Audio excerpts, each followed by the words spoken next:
नमस्कार। इस सप्ताह देशभक्ति पाठ्यक्रम में हमने चर्चा की थी, देश क्या होता है?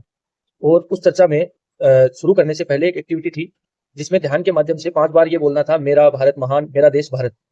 मेरा देश भारत बोलते हुए मन में ये देखना था कि आपके मन में जब आप ये बोल रहे हो, तो कैसी छवि भारत की उभर रही है? और वो एक्टिविटी करने के बाद ज़्यादातर बच्चों को हमने पूछा कि आपने मेरा भारत देश जब मन में बोल रहे थे, तो आपके मन में कैसा विचार आ रहा था? भारत की क्या छवि उभर रही थी? और ज़्यादातर बच्चों ने तिरंगा झंडा, भारत का मानचित्र, भारत माता, ये सब बताया। और जब ये चर्चा समापन हुई 5-6 4-5 दिनों के बाद, तो बच्चों की क्या शेयरिंग थी, वो मैं आपके सामने रखने जा रहा हूँ। सर पहले दिन जब हमने वो प्रतिक्रिया की थी तब हमें झंडा दिखाई दिया था अपने देश का और भारत माता दिखाई दी थी और अपने देश का नक्शा दिखाई दिया था। और जब हमने ये चैप्टर पूरा पढ़ लिया तब हमें पता चला कि हम भी अपने खुद में एक देश है। हमारी इस मातृभूमि की जो भी वस्तुएं चीजें हैं वो भी एक खुद में देश है।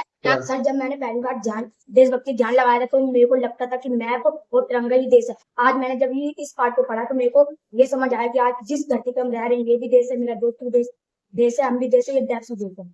मुझे मेरे को ऐसा दिखाई देता है कि देश की मिट्टी का झंडा हो गया और ये किसान वगैरह सैनिक ये सब देश होते हैं। अब आज इस चैप्टर में पढ़ने के बाद मुझे ऐसा लग रहा है कि देश की हर एक चीज वो जो छोटी छोटी होती है वो भी एक देश है। मुझे बहुत अच्छा लगा था। पहले दिन हमने एक भारत माँ को याद किया था, फिर झंडे मैप को याद किया, फिर बताया कि इस स्कूल एक देश है, इस देश की माटी भी ये अपने देश का हिस्सा ही है और होने का वो देश का कोना कोना भी अपने देश का हिस्सा है।